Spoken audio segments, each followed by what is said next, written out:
Welcome back, everybody, to the Reality Miniverse podcast. I've got another interview for you guys, and I'm super excited about this one. But before we get to that, I just want to remind you guys, we're still in the early stages of this podcast, and things like subscribing and liking, they really go a long way, especially on YouTube and Spotify and Apple. If you're on any of those platforms and you want to show some love, that's a great way to do it. I would really appreciate it. But I'm going to go ahead and introduce our guest here. And this is a guy who I got to know over the last year. I don't think it's any secret that I wanted to be on Squid Games, The Challenge. I've talked about that on the podcast before. And there was a guy that I met at a reality TV event. When I saw him, I was like, I've got to talk to this guy because I know that he has the brain for this. Watching him on season 2 of Squid Games, The Challenge was awesome because I feel like he had a really good eye for telling stories. And I feel like he was able to craft his own story really well. And that was something I really wanted to harness from this guy. But he's got a lot of accolades.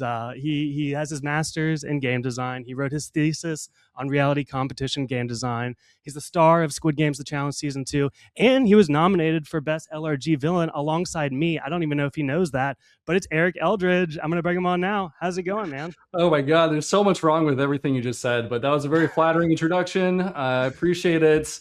But O'Rear, the way you should be looking at it is, wow, this guy did the smartest, funniest thing anyone's ever done on Squid Game, and he still was a minor character. His confessionals must have sucked ass.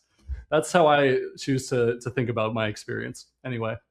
Thanks for having me. We could agree to disagree on that one because I feel like you shine. There's a big field of people, and I think that was the big thing coming into a game like that, like getting my mind right for it was like, how do I stand out? How do I tell my story? How do I capture the eyes of these producers? So let's start there. We think about it the same way. Their eyes. Did they guide you, or were you guiding them?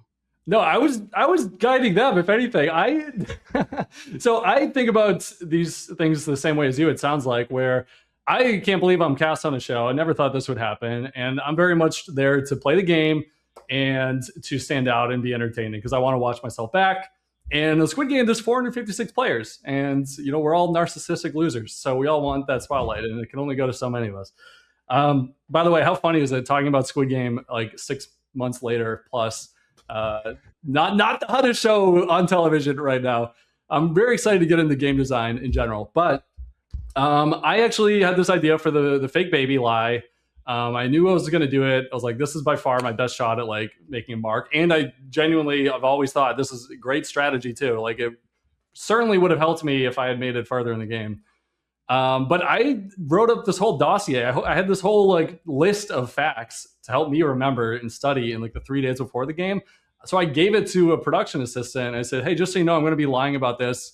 And do you want the sheet? She said, oh yeah, sure. Pretty sure she threw it in the trash because no one talked to me about it until I brought it up again, like 3 days into the game. I was like, hey guys, just so you know, I'm going to do it today. I'm going to do this whole speech. I have this idea. It's going to work. Trust me. And then, and only then did they really start talking to me about it. So I feel like if you're in Squid Game, if anything, I would say, go even harder than I did and really just force yourself into the narrative one way or another. If you're like me and you're like the 450th person on their list of people to interview going into the game. Right. Okay, so let me ask you this, because Squid Game's a challenge, relatively new in the grand scheme of things of reality TV. Right? Like it feels like really new school stuff. And I know you grew up in like an older school of reality television, so I want to know what were like some of your early influences. Like, what was the thing that made you fall in love with reality television and make you want to play games? Oh, that's a fun question. I first started watching Survivor China because I was very into poker at the time.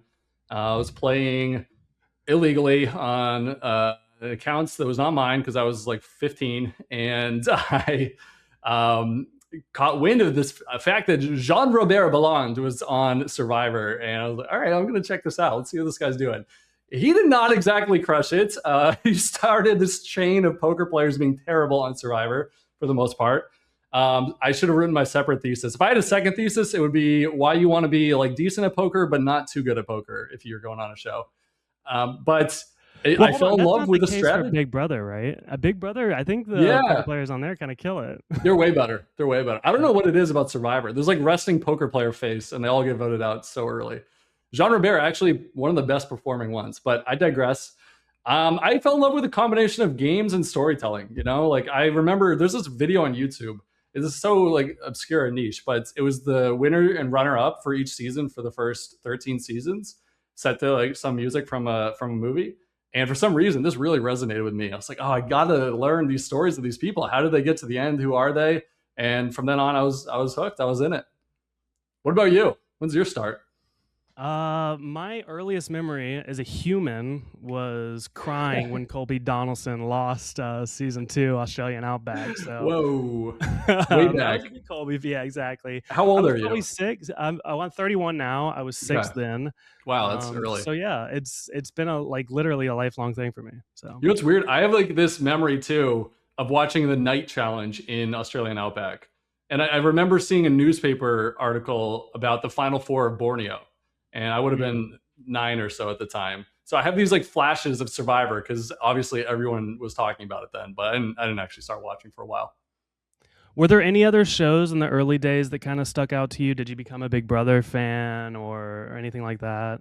I did, yeah. I became a Big Brother fan, and I was super into it because I watched eventually Dr. Will season. He's obviously an influence on me, like many other. And Dan Giesling eventually watched his season and caught up through season 6, season 7, some of the greatest seasons of television ever. And then my friend Joseph Rodriguez from Big Brother 26, we have been like pen pals for 12 years or so, ever since we met in an org, and he got me into the challenge and I watched Amazing Race on and off. And then it was like off to the races in the 2000s when The Circle came out, and I decided to spend less time in public and more time watching reality TV as the years of my life have gone by.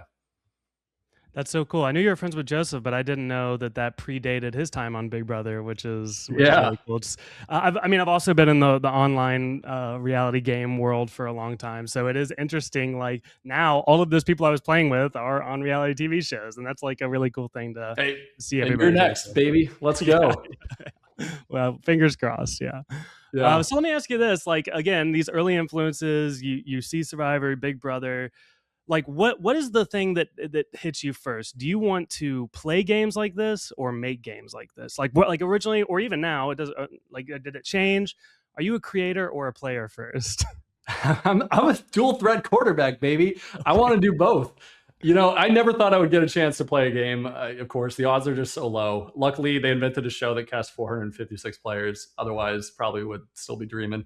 I would love to play first. I mean, how could you not? But I also want to make a career out of producing these games. I am, on my way. I'm very fortunate to have gotten a start. I just served as a game designer and co-story producer on Poker Wars, Kevin Martin's new show. Got to work with a great team, including Adam Klein, making this Poker Meets Survivor show up in Calgary. Stay tuned for episodes coming out at some point eventually. It was also live streamed though, if you're curious.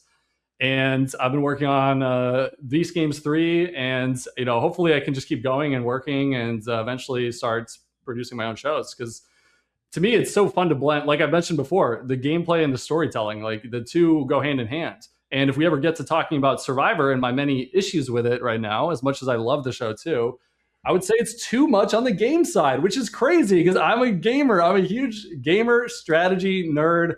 All I cared about when I first started watching Survivor was like the strategic game. But now that's all that is. So I feel like you need layers of human storytelling, character development, character growth, and some kind of continuity. And then you layer the cool, hopefully crazy, awesome, impressive, smart, dumb game moves on top of that. And for some reason, that's a cocktail that can make my brain tick for years and years and years. That's cool. And I have a lot of questions about Poker Wars and Beast Games. But I want to know, like, what is the end game, right? Like, especially coming up, because when I was picking out what I wanted to do when I grow up, game design was not like, I didn't know people did that, right? No. I wish I had known people did that. What was like the end goal for you then and now, I guess? Like, is it making your own shows? Do you have like shows ready to like just pitch when to throw out and go?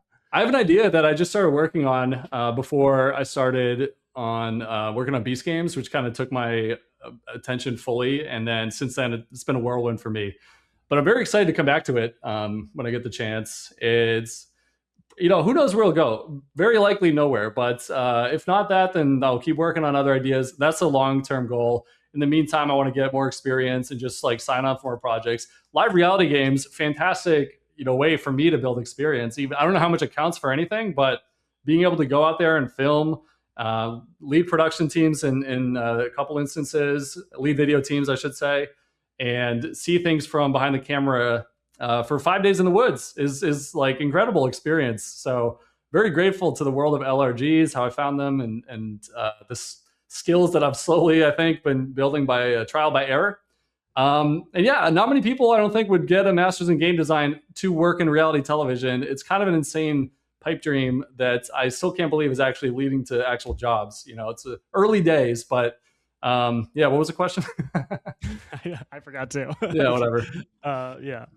No, that's super cool. Poker Wars has the feeling of an LRG. I watched some of it. It was really good. I really enjoyed the time. But like you watch it the same way, because I just came off production of Surviving Reelfoot, and it's similar amount of days, and it's similar like live stream structure. Like it's an LRG, I think, Poker Wars in a really cool way. And I think like that type of viewing experience is like also kind of very new age, and like I thought it was really cool the way they did it. Oh, thanks for checking it out. I think a lot of people will enjoy it. I understand streams of like 7 hours long per day. Not everyone's cup of tea. No worries. Edited episodes coming out soon. But it was an awesome concept, and I just can't say enough good things about the team, and of course, in particular, Kevin Martin, because you described it as a bit like an LRG. I think it's kind of similar in that he had this idea, he had this vision.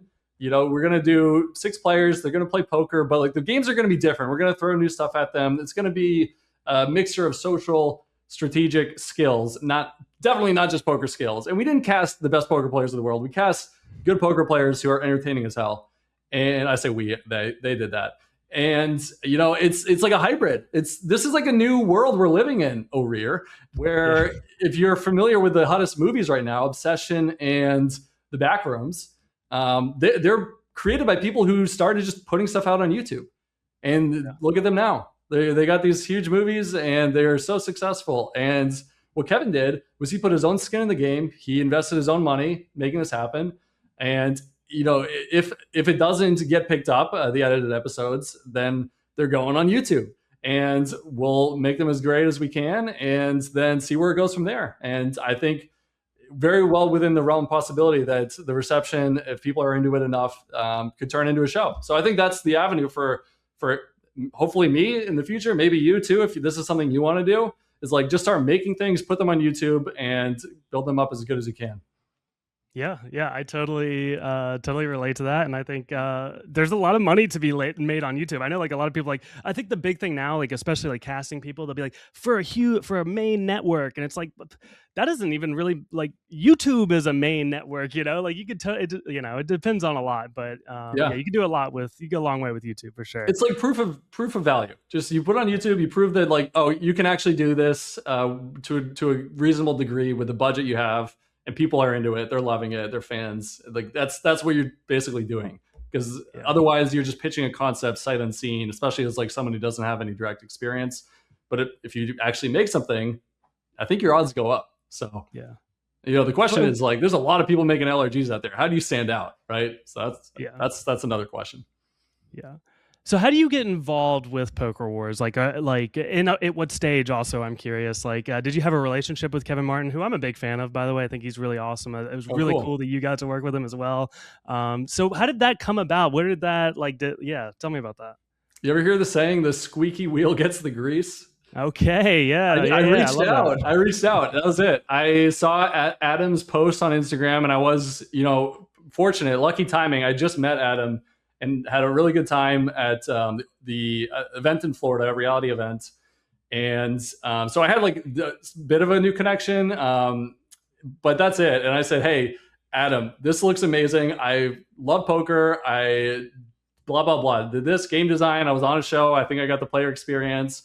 If you need anyone to talk to about game design, I'm there. And we eventually got to talking. He put me in touch with Kevin. We just had like one Zoom call after another until eventually Kevin invited me to come out. So that was the plan. I was like, I'm happy to talk to you guys for free. This will be super fun for me. And this is my career interest, but I deliberately did not want to be selling myself or anything. I was just like, hey, I love this stuff. Let's talk about it if you think I can help. And that's where it went. Yeah, that's awesome. So I'm assuming he hands you the format, right? You look it over. And how much, like, is it a mess? Do you have to clean it up a lot? Do you immediately No, notice things? Okay, all right, no, yeah. no, not at all. It was a great original format. The format is all Kevin's, I would say, with like input from, well, I shouldn't say that. When I arrived, because it was pretty late in the process, the format was already fairly in place with some changes. It was always going to be this like sit and go with some twist to it that's not normal poker, and then an online portion, and then a heads up elimination. Very similar to the Genius overall. What I did is come in and pitch a bunch of ideas. Most of them were like too complicated, too crazy for his poker first audience, as I kind of learned. And I would, like Adam would too, and other people on the team, just offer suggestions. I would try to break the games, think, okay, if I was a player, how would I play this? Is this going to be fun, or is this going to lead to actually boring gameplay? You want to avoid feelings of a player getting like completely picked on, which I don't know if we were 100% successful in that, but I think it might have could have been worse. And all these like things that I'm thinking through as I'm like trying to play test the games and refine them and make them like unbreakable. Hopefully, not going to lead to terrible, unfun, unfair, or boring television. That's cool. I want to kind of go back to Squid Games a little bit, and like, what was the thing about Squid Games that spoke to you that made you want to play that game specifically? 'Cause I imagine there's some, like, you grow up with shows like Survivor, Big Brother. It's like, okay, well, why Squid Games? And I guess it's a two-part question. I also want to know, how would you fix Squid Games, right? Like, is there something the game is missing, or is there something that they're doing wrong actively that maybe what would have deterred you? Okay, let me think. Definitely not going to remember all these. You're going to have to bear with me. But I first wanted to play Squid Game. I'll tackle that first because it is a reality competition show with some semblance of strategic gameplay that's filmed, and that was it. So but I will say it was certainly not my top choice. I would have preferred to play Survivor. Okay, sorry, Studio Lamberts. I would rather been like a 1 in 18 chance of playing a game that's out there for like about 26 days than go live in a dorm where I could lose and coin flip in 2 seconds and go home. But having said that, Squid Game actually did appeal to me a ton because it also was kind of freeing. I thought going in, if I get cast on Squid Game, I'm not going to win this. There's no shot in hell. So I can just like do whatever I want and really go in guns blazing and try to just make the most of the experience. And I'm happy. I think I lived up to that, and that I was grateful for every goddamn second I was in there. I was just soaking it up. I was like a little kid, I was like, "Ooh, look at that! Look at this! Look at the foam set. That looks so good. This is before CGI, guys. This is crazy."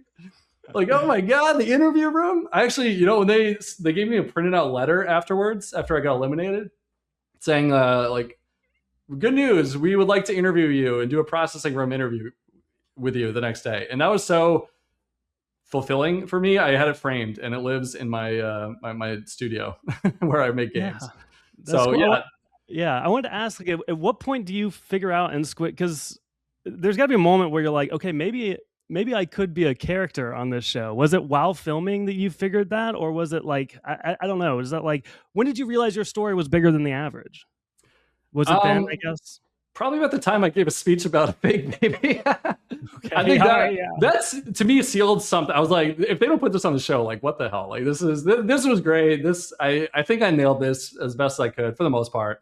There's some mistakes that weren't shown, luckily for me, but for the most part, I was like, all right, this is great. But still, it's Squid Game, so I never once thought that I was going to be a huge part of the show. To me, like the realm of possibilities, like I was even open to the fact that maybe I'm not going to be on it. You really never know. I didn't know I was going to get a processing room interview. I thought what I did was really cool, but I also was acutely aware that like they didn't ask me any questions about Mingle. Like I if I didn't speak up and say things, they would never have asked me a single thing about these rounds. So like I know I'm not going to be that important. I think I'm going to have my moments, and then we can get into it if you want. But like the big reason behind what I did in Marbles was because I thought, again, I'm going to blow stuff up. And I think they make their story backwards from big moments. So if I can have like these two interesting moments, at least a lot more interesting than any other Marbles game, then I'll probably have a better chance of like them putting me on the show. But besides that, I was like, I think it's a minor character at best, unfortunately for your boy. See, and this is why I wanted to talk to you, because I feel like that is like, you want the callback moment, right? I feel like you want the cohesive storyline. The way you were able to find that, I think there's something to be said there. So Yeah, I mean, yeah, there's so many. Talk about regrets. If anyone wants to give advice for me, let me know about if you're going on Squid Game season 4 or whatever, or some other big show. So many things I wish I did differently. As much as I feel like I did send it in some ways, like with all the lying and did a lot of other fun stuff that wasn't shown. But like really in the dorms, I wasn't that exciting. I didn't volunteer for anything. I felt like I would make my mark through other ways, but like I don't know. I kind of wish I had played even looser, even crazier in there. You know, the nerves that kind of got to me a little bit. It was like, all right, I got a real shot at this. Like I'm not gonna go do some stupid ass chore and have someone be like, oops, oh, you got the bad chore. Oh, one of you's going home right now. Like for what? A chance to be on TV for like 5 more seconds. But gameplay wise, game design wise, season 2 much improved over season 1, because if you recall, season 1, so many more random eliminations. Season 2, you couldn't really randomly get eliminated out of the blue nearly as much. So, but that was my attitude going in, was that there were going to be like this minefield of random ass eliminations to avoid because of how they did season 1. So I think people going into season 3, you should look at season 2 and be like, okay, they made this a much safer game for people to put themselves out there. So I agree with that statement at some points, but there's also the one thing, and I've talked about this in every Squid Games podcast I've done. I'm sure people are tired of hearing about it, but my least favorite thing in all of the Squid Games fandom was the first game that you guys played, the counting game. I thought that this, again, from a game design standpoint, major exceptions apply. Yeah. Go on. From a game design perspective, it felt lazy to me. It felt uninteresting. Yeah, it was horrible. Nobody had any agency. So. What do you think of it? Do you agree? Would you have fixed it? Is there something else we could have done here? Oh yeah, of course. So this is just like the nature, I think, in part of having 456 players. It's insane. So from their point of view, they have a massive player issue. They have a massive crew size. They're trying to get the numbers down as fast as humanly possible. I can only assume. I don't know any of these things for a fact. I'm just inferring like anyone else would. How they went about it, though, horrific. I think it's terrible. There's one thing that pisses off reality TV show fans. This is something the creators of Beast Games learned after season 1, to their credit. It's lack of agency. You already said it. You know, and in my study I did for my master's program, this was a number one trait, number one factor tied to game mechanics that was correlated with audience enjoyment. The more fair, the more agency the players have, the more the audience is likely to receive a game mechanic or a twist positively. This had virtually none. And what's worse is that it's bad for storytelling, I think. Outside of the singer, you don't learn anything about anyone. Like, what's the point? It's just like an exercise. And the twin, I guess. But even then, like, do we ever learn anything about the twins? That was interesting. I don't know. So, yeah, I would certainly fix it. I would certainly change it. I don't have an answer for you off the top of my head, but it sucked, right? Watching it? Yeah. Those poor O's. I still feel bad for them. Yeah, for sure. Rest in peace. Yeah. Season 1, at least, for all the issues they had with the red light, green light, you feel like it. I don't know if this is true, but you feel like a player earned it if they won or lost, right? Yeah, for sure. So I'm curious to see what they do with this upcoming season. Me too. Yeah, it'll be fun. Let me ask you this: are there we'll get back to more creator-based questions, but as a player again, number one, would you do Squid Games All Stars? And number two, is there any other show? What else do I have going on? Okay, yeah, of course. Obviously, yeah, I have nothing better to do. Some people they did the one time, and now you're in the production side, and maybe you want to live there a little bit. But it sounds like you're in. Suit up. Oh yeah, I mean, okay. My understanding is that yes, working in production certainly can make it harder to get cast, but not impossible. It probably depends on the production. And if you're like associated with that direct universe, like if I worked for CBS, I would never go on a CBS show, for instance. If I'm working on other shows, is that a deterrent? I don't know. But either way, it's more fun to play for sure. As much fun as I have making games, more fun to play. So yeah, I would definitely do it. Gotcha. Yeah. Okay, so very quickly. Yeah. But man, imagine how freeing it would be. I'd be like, okay, now I don't even have to pretend to be nice. I don't have to pretend to care about anyone. I don't have to pretend to be honest. It's just really just like how long can I last before someone guns me down? Yeah. That'd be a treat for me. Yeah, it would be cool. Like in Beast Game season 2, they brought back like the league of like returnees. I thought that they like all like the all Yeah, star people from the previous season. I thought that was cool. I don't know. It it seems like these was. shows borrow a lot from each other too. Do you see that Oh yeah. being behind the scenes now? Do you see that being the case? Like, oh, this worked really well on this show. Well, let's try it here. I mean, we were certainly talking about things like that in Poker Wars and Yeah, in my time, on Beast Game. How could you not, right? I think anything that's if you really want to excel in this field, like you'd be crazy not to study as many of the other games as you can and figure out what's working, what's not working, and why. So yeah, yeah, absolutely. But like then you don't want to directly copy other games either. Sometimes it's a little obvious. So I will say one thing I borrowed, for instance, is the Geniuses format. That is one small part I can take credit for, which is the Token of Life. So if you're unfamiliar, the Genius is a elimination game where they start with 13 players. There's a main match and a death match. And if you win the main match, not only are you safe, but you get to award immunity to one other player. And that creates so much intriguing gameplay. You can have a secret 2-person alliance, but you can't have a secret 3-person alliance and all be safe. And therein lies the rub, right? I have to choose now who to save. And the person you save, they're happy. People you don't save, not so happy. It leads to incredible amounts of like depth of gameplay, and that is something that I thought could work well for Poker Wars, and I think it did. In the first episode, we see someone have to give safety to someone else, and then it kind of shows their cards a little bit. So yeah, that's cool. always borrowing, always building on others, on the work of others. I haven't seen the Genius. My friend has been badgering me to watch it for years now. But what I've Love always it. said is I need to watch it on my deathbed because it's like the last great reality show that I haven't seen. So it's like, when I watch that, I feel like I'm done, right? But no, I got to get I on the mean, Genius. just as long as you don't die first. Imagine That's if you true. died before watching it. What a terrible life that would be. That would suck. It's so good. It's so good. I don't want to be a dead horse, but if you're into it enough to watch the subtitles, if you love like good storytelling, gameplay, the editing is unbelievable. Yeah, you got to check it out. Do you feel like you have a game design style? Like, do you have like tropes that you lean on specifically when you're looking at the stuff, or things that you prefer that you specifically like? I mean, it sounds like, for instance, Squid Games, Beast Games, they liked the randomness aspect. I don't know who it was. Somebody in there was like, "That's my thing. Let's insert randomness." What's your thing, Eric? Yeah, well, it's interesting. So the concept of randomness isn't a bad thing necessarily. I think too much of it is. There's a concept called pink noise that's used in game design a lot, and it refers to essentially giving players some knowledge of the future, some knowledge of like how things might go, but not too much. So, for instance, if you have an outcome completely dictated by rolling a die, and if you get a 6, you win. Any other outcome, you get nothing. Complete randomness. However, what if you roll a die and you have to get 3 outcomes that are good, but each of those outcomes is like roll a 4, 5, or 6, 50-50 each time. Then you can kind of see yourself like approaching the end result, right? So you get 1, then okay, now you're 2 steps away. You get 2, now it's a 50-50 every time. You have a little bit more information, a little bit more control over the situation. That's in game design. Take that to reality TV.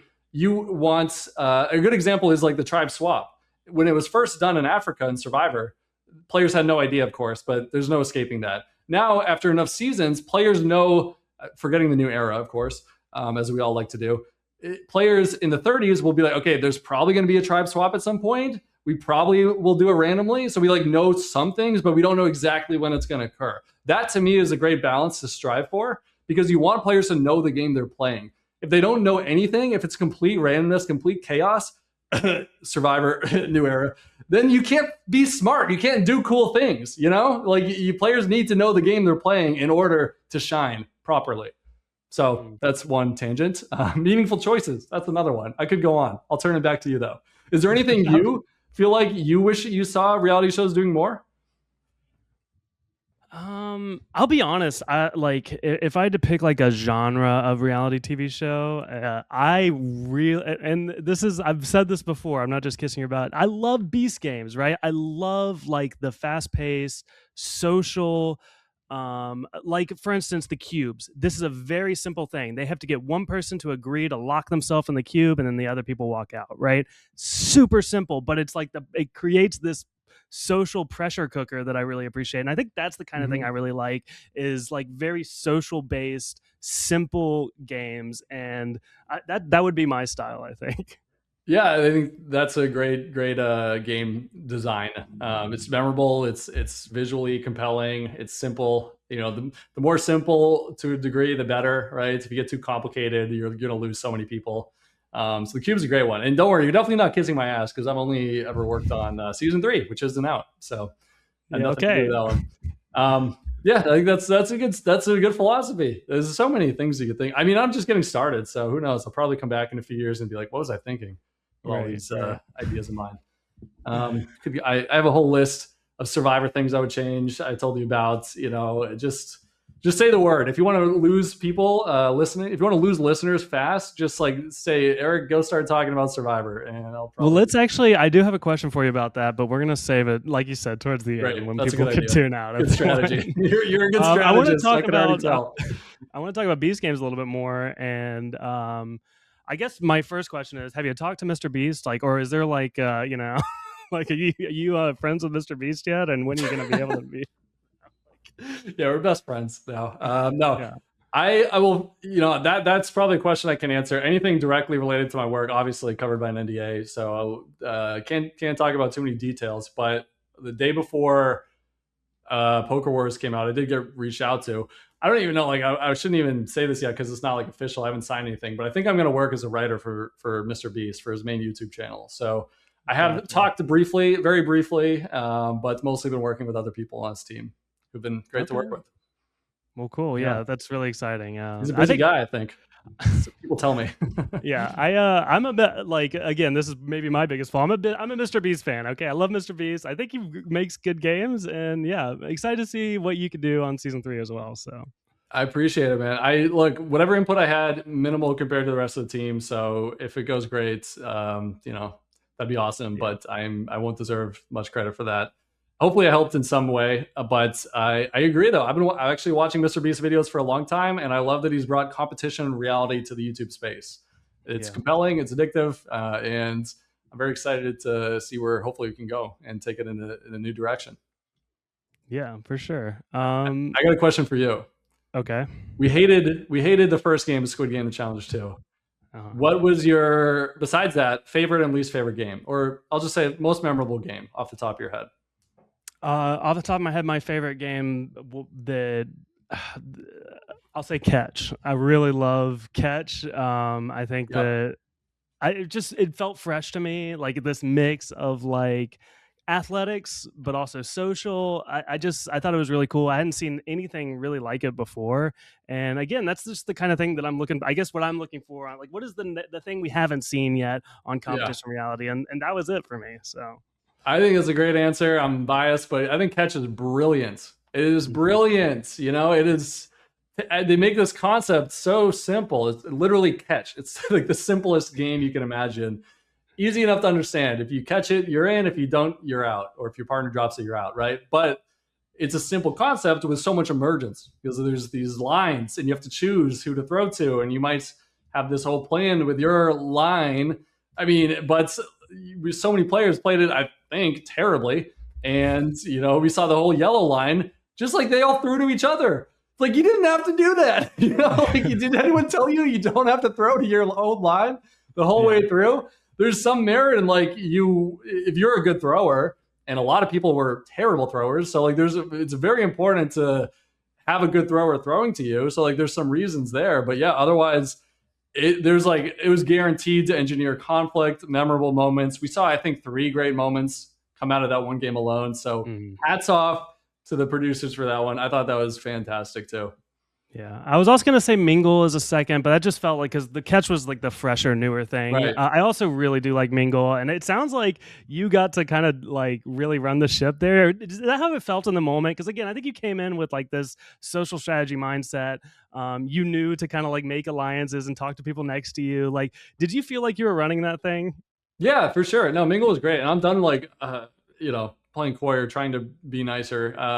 I'm just going to give you my honest thoughts, which is, most people had no idea how to play Mingle at all. Yeah. It was incredible. Like, it was a huge advantage coming in as someone who's obsessed over reality TV, literally studied these games, and there are a lot of ways in which other people played Squid Game better than me, no doubt about it. Like, I'm sure socially, but Mingle was not one of them, because you had people, not naming names, but who thought that, oh, maybe my alliance should be on the other side of the field. So like, oh, because what if we have like not enough doors? Idiots, O'Rear. Like, obviously you want to be next to the people you're working with. Okay. That, yeah, right. Like, it's not rocket science. So being able to do things like that, to come in like with a plan for all the numbers, to know that you had to hit the ground running and wheel and deal and like cover every number possible, to know like which numbers they're not going to call because they're divisible by the amount of players remaining. So you have to keep a running tally of the number of players remaining at all times in your head. You have to know exactly how many get eliminated each time and keep thinking about these things. Most people, needless to say, are not doing any of that, and at least not until like round 3 or round 4. So yeah, it felt great. Mingle was awesome. I loved it. Favorite game. It's really fun to watch people lose. Yeah. It looked like you had fun with it for sure. I want to ask. Wait, can I tell a story about Mingle real quick? Sure, yeah, please. I'll make it quick. But my favorite moment was when I think the second round, maybe the third, when we're getting ready for all the numbers, and we have a group of 12. We just survived the first round or two, I think, and everyone's talking about, okay, what do they call this? What do they call that? For some reason, the accepted idea in my alliance that I found myself in was, if they call 9, remember there's 12 of us, we'll form 2 groups of 6 and find 3 people each.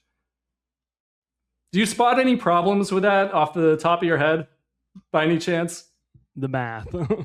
Yeah, I think there's actually not enough people going around to make that work. I think that's not going to work out for one of those groups. So in the game, I'm like, okay, great, this sucks. Not only that, but my at the time ride or die, of course, Melissa and her solid alliance, they were all going to be 6, and then it was like me and other people I don't even really know that well. Like, if we said we're an alliance, like whatever.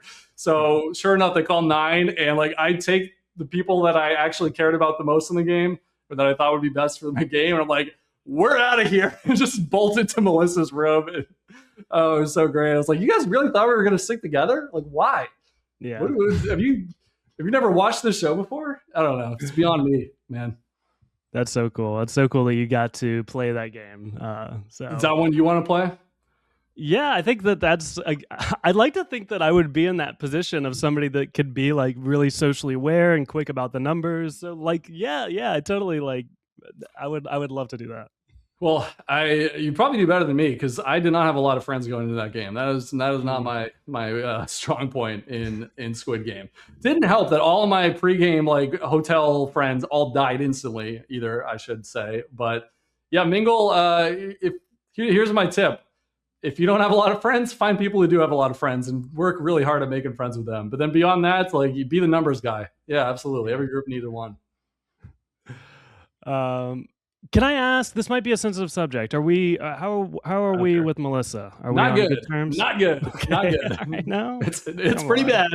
I'm friends with Melissa, and I have no idea what that's like. I don't know if I'm going to get in trouble for having you on or what, but we'll I'll work on the other side too. Yeah, I think she never got over my baby lie. She never really fully, wanted to be friends after that. So like, there's a time when we were talking a bit going into the show being released, and then we, it just never got not frosty. And then we went on a podcast together. It didn't go great. I foolish me. The thing that most people don't understand is that she's the one who betrayed me. Not the other way around. And what I mean by that is, before the game, I knew she was going to be there and vice versa, of course. Found out by accident. And obviously we, talked. And she said she was going to be entertaining on the show. She said she was going to play for fun, not to give herself the best win equity necessarily. And we were going to really go in there and mix it up. Delivered on none of that. So every time I try to have fun or to do something good for TV and expect any kind of support, I am left, disappointed. So not enough people are talking about how I am the actual victim here. I wanted to put that out there in the world. I totally see your side of it, Eric, for sure. Like, you don't have to don't ruin your friendship over me. Okay. No, I think Listen, there's be valid careful. cases to Tread be made on carefully, those. okay? Be very choose your words carefully. She Yeah, probably yeah. she probably won't be listening, but choose Yeah, your words valid. carefully anyway. Okay, so let's move on. A couple questions here to close out some like my creator based questions. Number one, pitch decks. Do you have pitch decks? Have you made a pitch deck? And what is a pitch deck? Very informally, I made them like unprompted for my work on Beast Games, when I would just come up with ideas. Again, sometimes solicited, sometimes not, and I would make slides to pitch them as quickly as I could, pretty fast pace. Beyond that, no, I haven't actually got to the point where I needed to pitch an original concept. So hopefully that's something I tackle soon. It's an interesting question, though. Like, Yeah. what prompted that? Just a general industry question? So, well, no, there is a reason. There's an NBC like submission thing going on right now where you could submit pitch decks and ideas for unscripted TV shows. And I'm working on my own. Right. Nice. And what I'm realizing, I don't even know if I'm going to finish it, because what I've realized it's really hard. I mean, it's like writing a small novel, and there's way more to consider. And I think this is my problem as a game designer. Like, my capacity for this stuff is so small. Like, sometimes I feel like I need an entire team to think about a game, right? Like, it can get like really jumbled in my mind. Do you have a process for like games and like, No. Okay. Yeah. No, I'm figuring it out too, man. I'm like a fresh faced little baby in this world. So no, that's really cool though. I'd love to hear about that. If you want to talk about that sometime when you're able to. Not don't want to have you reveal anything if it's confidential, of course. Well, here's the thing. I'll reveal it because first of all, are you familiar with like the mini orgs, right? Like, I know there's online reality games, but like the mini, like Sequester, Spotlight, Reality Miniverse. I'm familiar for sure. Okay. Yeah, Spotlight looks really cool. I'm familiar with Sequester. Yeah, I've created a lot of games for these type of formats, and like a lot of different ones, right? One of the ones that I'm pitching, what I think might be my favorite one, is it's basically a cross between Love Island and Traders, and it's called Lover or Liar, and it's essentially the same setup as Love Island. The only difference is some of the cast are liars, right? They might already be in relationships, they might be asexual, they might just not have an interest in a relationship, or they're just super money motivated. That sounds good, man. That sounds like a good premise to me. I'm intrigued. Like okay, Lovers or Liars. I'll send you the pitch deck. Right? Yeah, Lovers or Liars. Yeah, that's a good title too, I think. Yeah, and the acronym is LOL. Legs. Okay, you're gonna get an acronym? That's big. That can only help you. Wow, right. You've thought this all through. Yeah, I'm very intrigued. Yeah, if you want to go on, tell me a little bit about the format. Great. Otherwise, let's chat about it off. I mean, that's kind of the problem. Is like that's like as far as I get, and the more I expand, and the more confident. It's just there's a lot to consider when it comes to this stuff. So it's hard. Yeah, there's so many ripple effects, and you're doing so much. Like, it's not just designing the game. It's like you're scripting an unscripted show, not in the sense of like putting words in people's mouths before you even cast them, but you're trying to think through like how this might play out, best case scenario, worst case scenario, trying to protect yourself against all the worst case scenarios in the never ending quest to produce an awesome, great show with great content. Yeah, it's super hard. If you ever want to talk about it, talk it through, let me know. All I can say directly, because Beast Games was more of like a one-to-one relationship between me and one person on the like full-time team. But Poker Wars, it was such an incredibly productive collaborative effort where like when we got on location, there's like not a single idea that's any like one specific person's, for the most part, with some exceptions. Adam had a fantastic, concept that ended up being the final four Prisoner's Dilemma, for instance. But like so many ideas that like someone would throw out something, next person would refine it, enhance it, add to it, so on and so forth, go around the circle a few times. That's the way to do it in my book. Like you're never going to produce your best work by yourself compared to working with other people who can help think of things that you can't. Yeah, definitely. I think you definitely need a team. For sure. Some is greater than the parts. Exactly. Whatever. Let's move on to some like somewhere in there. Let's move on to some like user submitted questions. I fielded the Reality Miniverse audience to see if anybody had questions for you. And I know we want to talk about Survivor a little bit. I literally, one of my questions is almost like You don't have to. suspiciously could have been written by you because I feel like it's going to prompt the things you want to talk about. I would do that. If I cared enough, I would have absolutely planted the question. I've done it before. Yeah, this comes from a mutual friend of ours, also nominee of Best LRG Villain of the Year last year. Wow, Santi. What an honor. He Santi. said one thing you would change about Survivor that would severely impact the game. And it sounds like there are many things that you would change. Final two by far is like number one with a bullet. I think anyone who loves fire making is just misguided. That's my take. You know, I could go on. I have like a million reasons why. First of all, Final Four fire making decision. When has that ever been interesting? Since like Chris and maybe one other time. It is. And we did not vote for that shit. It's a no-brainer. Every single time you put the person who's best at making fire against the person who's the biggest threat. What are we doing? You're not learning anything new about the characters. You're not making anyone make any tough decisions. No one is hard feelings. They all understand, because obviously what else would you do in that situation? Like, no one feels betrayed ever. And compare that to every season with the final two, the final four decisions, like 9 times out of 10, bangers. They're interesting in some way, shape, or form, right? Yeah. It kills me. It kills me. And then like, and there's still the option for fire too, right? Like that's already integrated. And then it's actually cool and meaningful. God, I lose my mind thinking about it.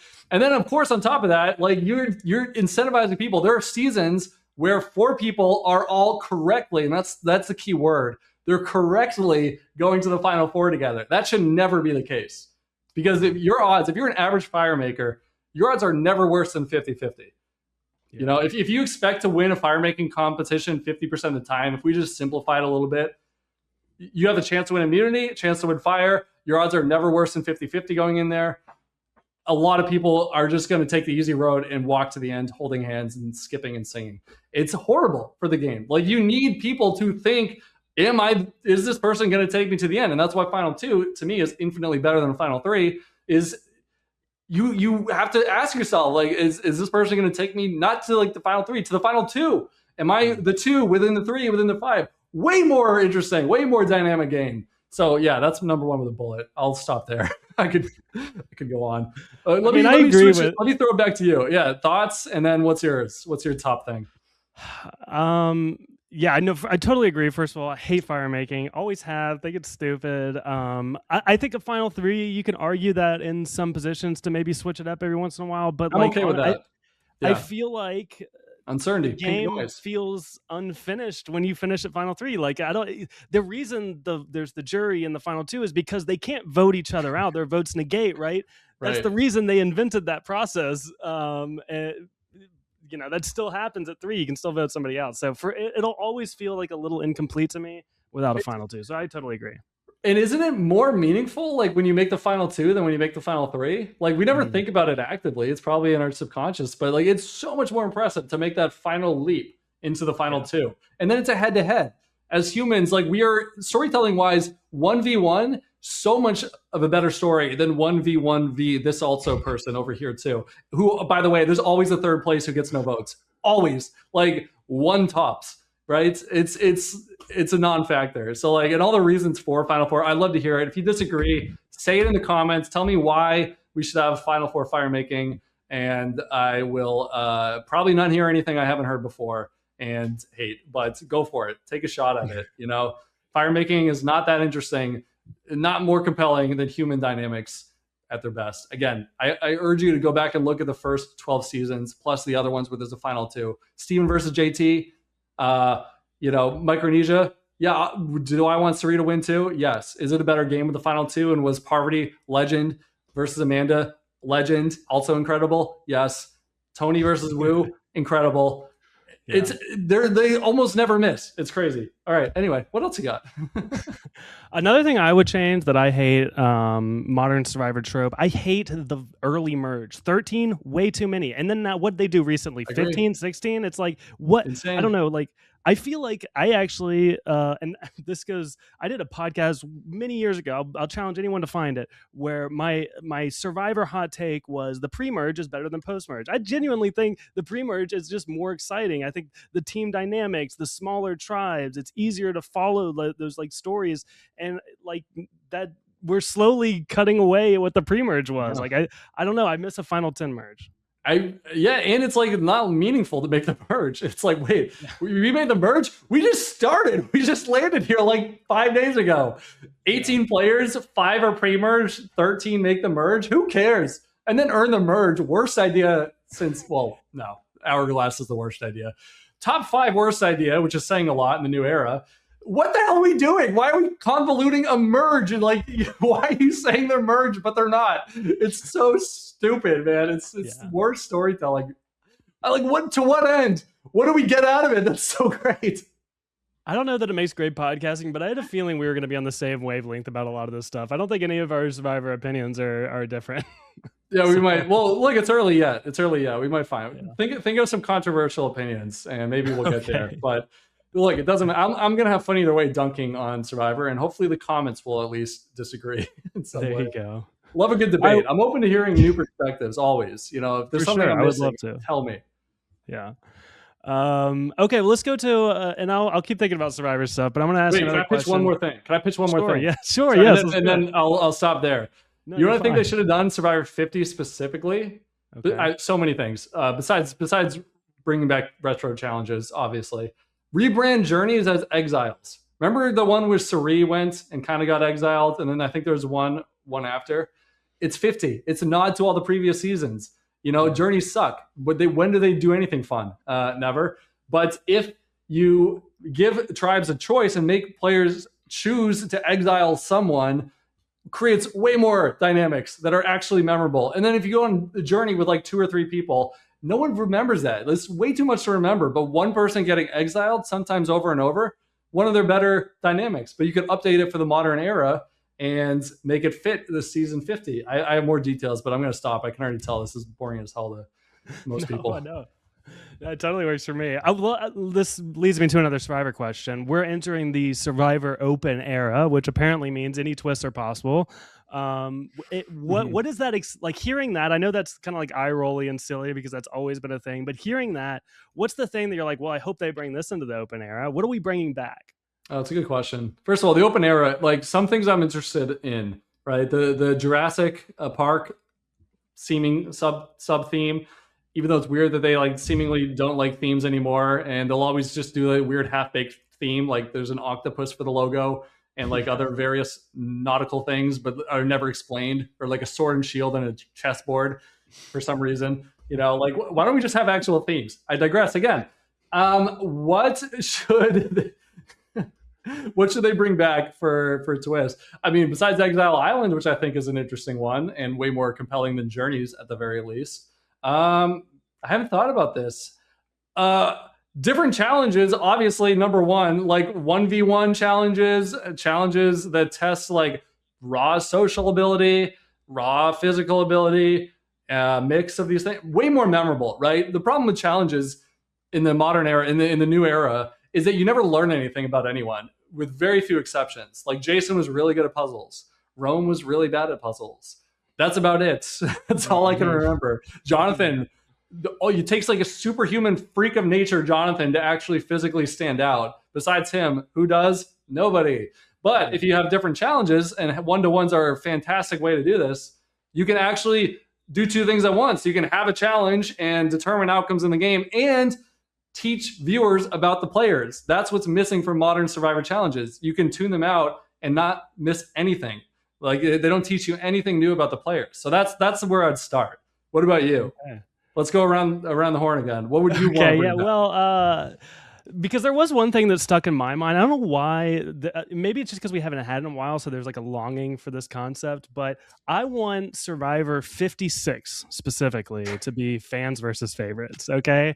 Because 16 was fans versus favorites, 26 was fans versus favorites, and then 36 could have been. They stopped doing it. 46, they don't do themes. So can we just start back, please? Give us our 6th season of the decade, or not the decade, half decade. and let us do fans versus favorites again. You know what's sad? You know what's really sad? I love that. First of all, why not? Let's do it. You know what I think? And this is not an original idea, but if you do fans versus favorites, have okay. I hate three tribes, but in another world where we didn't just do a million three tribe seasons, one tribe of favorites, two tribes of fans. It is a known huge advantage for the favorites in these seasons. They dominate time and time. Well, it's been done twice, but they have crushed 2 out of 2 times. Let's mix it up a little bit. Let's even the playing field. Why not? And then I got another idea too. Themes. Okay. 52 specifically, since you said specifically 56. 52 specifically, I think should be tarot card theme season or card theme season. There's 52 cards in a deck, right? And you can have a lot of fun with that. Give players different specific like types of cards, archetypes, advantages. It writes itself. Don't ask me for details. Eric, you make it look easy. Let's get this guy on Survivor. Get us Jeff. We got a game designer. Hear me out. Survivor 52. Whoa, hold on there. Can't beat that. Easy. That's 18 nerds play Survivor. Okay, got it. Okay, let's get back to our listener questions. This is another mutual friend of ours, Rachel McKitta. She wanted to know specifically about your video production background and how she can break into the field. Oh, cool. Rachel, I know, has a video background of her own, and she's edited Outlast, so she's already done more LRG editing than I have. Thanks for the question, Rachel. How to break in? Well, for me, the answer was simple. It was to do anything besides video editing. I have learned, I was a video producer for a few years, video editor at a tech company. I don't even know how I did that in retrospect, because I have tried to edit LRGs, and my worst trait is like getting bogged down in the details, being a perfectionist, and not getting them out as fast as people who make LRGs obviously want them to be out to keep up with like the fast pace, the yearly cycle. And in my defense, the way I would like to edit, which is, a little more intensive than, using, just like throwing it together using iMovie or whatever, can take a long time, and it's not a one-person job. There's a reason why most shows, real shows, have like teams of 30 editors or whatever. So don't do that. If you want to break in, I honestly have no idea. My path is so bizarre and unique, and I don't even know if I've fully broken in yet. I've just gotten to have some great experiences, but I think just like doing what you're doing specifically and like throwing yourself into games and like filming and producing and learning and editing and learning will only help. Make good connections, reach out to people if you're not weird about it. Like I somehow managed to slide into Kevin Martin's DMs and get work on a show. That's probably super lucky. But also like find production assistant jobs. Probably that's what I was going to do anyway, and probably still might. Just like attach yourself to any type of reality show, any type of reality competition show that's appealing in any form whatsoever, and work really hard.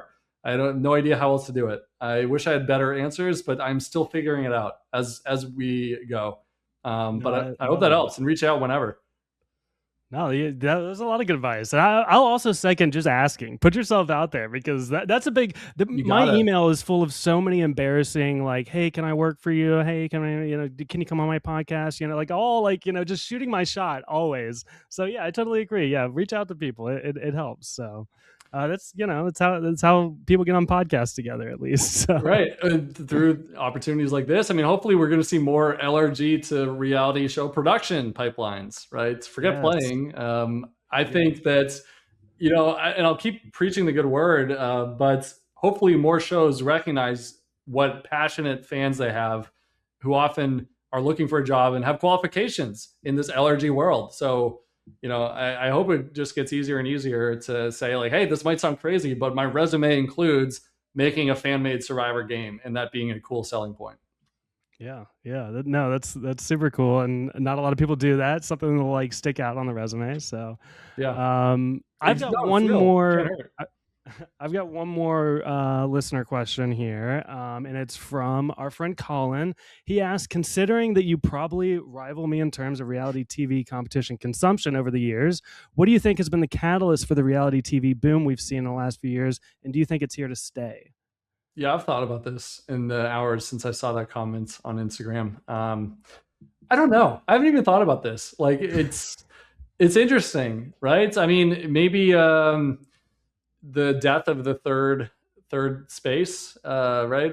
I don't think I'm saying that quite right, but you know what I mean? There used to be like a third space, home, work, and then like drinks after work or something, right? I don't know, like a venue where people would congregate. Maybe we're all so isolated these days and more on the internet than ever that there's really nothing else to do but look at games. Maybe it's just a natural evolution. Maybe reality TV shows, reality competitions, they're very cheap, and we all know that. And the advent of Netflix and Hulu and other platforms like that has like led to eventually a boom.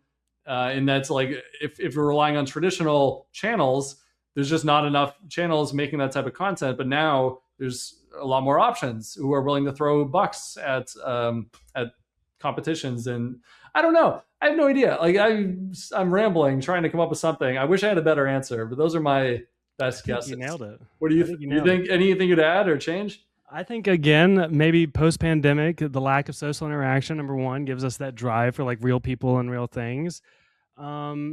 And then what was the other thing? You said something else that resonated. It went out my head when I was talking Netflix, about Hulu, these streaming platforms. service. I think you know, television in general has grown, right? We have so many more networks. We have, I mean, I can pick any other genre, adult animation, for instance. There used to be 3 of those shows. Now there's 15 across 5 different streaming services. So, and I think the same could be said about reality TV and original movies and all kinds of stuff. So yeah, I think just television in general is booming. And one last idea that I just thought of, you know, reality competition shows have been around long enough where I feel like they went from the hottest new thing to like the least cool thing you could watch.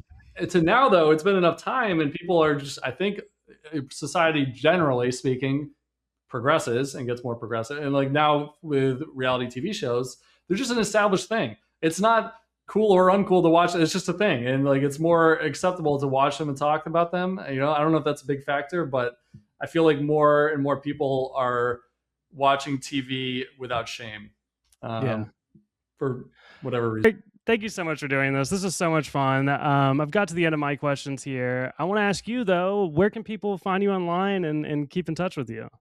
I am not very active on the internet, but I'm at Eric Eldredge, ELDR, so at ERIC ELDR on Instagram. And I will post things very rarely and not use them much. So probably not worth a follow.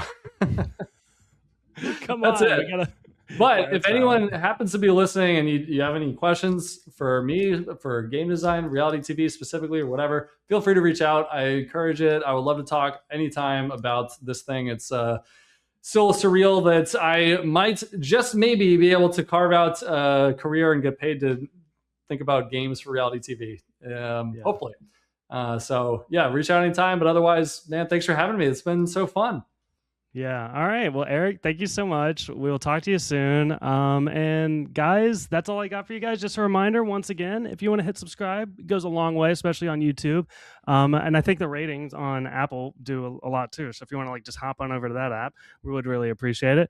But that's all we got for you guys. Thank you so much for listening. Do it. What's your excuse? Do it now. Yeah, do it. Help us. All right. Deuces. Bye.